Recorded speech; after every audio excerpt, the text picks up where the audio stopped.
Mapagpalang araw po sa inyong lahat, my angel. Kamusta po pala ang araw nyo? Noong nakaraan po pala, my angel, gumawa po ako ng tusino. Nilagyan ko po siya ng napakaraming bawang. Hindi ko nga ni po alam kung magugustuhan ito ng mga bata, pero ipapatry natin sa kanila mamaya. Gusto ko na sana po talagang papasukin yung mga bata sa school kahapon, nakapagkayak na rin ako. Kaya lang sabi po nung ama nila, next week na lang daw para sure na okay na Marami yung mga din bata. Po pala sa mga classmate nila may mga sakit na yon, kaya mas mabuti na ma-fully recover muna sila. Kakakain lang po pala ni Daniel ng spaghetti, kaya ganyan po maraming red po sa kanyang pisngi. At saka yan, may sipon-sipon pa rin po siya na kaunti. Bali, nagsalang na naman po pala ako, may angel, nung buto dito. May mga natira pa ditong ribs. Yan na po pala, may angel, nag-last na ating buto-buto doon sa ating freezer. Bali, nagsaing na rin po pala ako muna para mamaya pag naluto yung soup ay makakain yung mga bata. Habang po pala ako medyo rin nagluluto, ako ay sinasabayan ko na rin po ng paglalaba at para hindi po ako matambakan. At dahil nga po ang weather dito pa rin sa Romania ay hindi pa rin gas in summer, ay talagang winter pa rin, pabalik-balik po ang lamig. Kaya dyan pa rin po ako nagsasampay at minsan doon sa heater. O diba may angel, puro soup talaga dito sa Romania, yan ang laging hiling ng mga bata.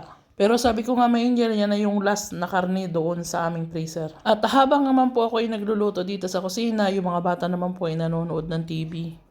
Inaantay ko po pala yung tawag ng mga magulang ko dahil mamay mag-uusap po kami. At ito nga may angel, yung ating tosino dahil naibabad ko na siya sa tubig kanina dahil nga po ay frozen. Bali niluto ko muna siya sa tubig may angel tapos nilagyan ko lang siya ng kaunting mantika. At after 100 years nga may angel, naluto na natin ating soup tapos tinanggal ko muna yung mga karne tapos iba po yung lagayan ng sabaw. Para nga po makahigop yung mga bata, lalagyan natin sila ng tig-isang hawong. At dahil nga ito mga anak ko may angel na napakilig po talaga nila sa sabaw. Kaya naman tuwing magluluto po talaga ako ng sinabuan may angel, napakarami ko po talagang nilalagay na tubig. Tapos syempre titimplahan natin para malasa pa rin kahit maraming sabaw. Pero alam niyo ba may angel, isa sa nakakamiss po yung isda.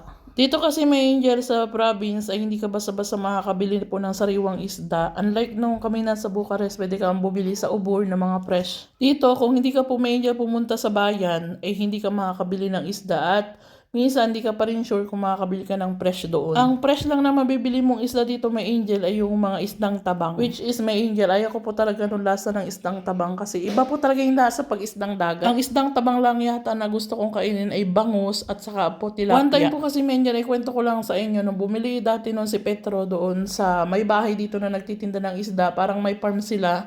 Nakatikim po ako noon tapos inoven niya. Sobra po talaga ang lansa may angel as in. Masarap naman siya may angel kapag yung naluto na amoy pa lang pero yung lasa niya hindi ko talaga kayang kainin. Noong bata pa naman ako may angel, nakatikim naman na po ako ng dalag, hito. Pero yung isda talaga dito na nabibili nilang masarap daw, talagang hindi talaga kaya po kung kainin. At ayun nga may angel, kumuha na po pala si Jacob ng tosino. Hindi ko sure kung magugustuhan niya dahil hindi ko alam first time niya bang kumain yan o nakatikim na siya sa Bucharest. I'm not sure. Hindi ko na matandaan. And that's all for today, my angel. Don't forget to follow, comment, like, and share our video para mapanood din po ng iba. Maraming salamat!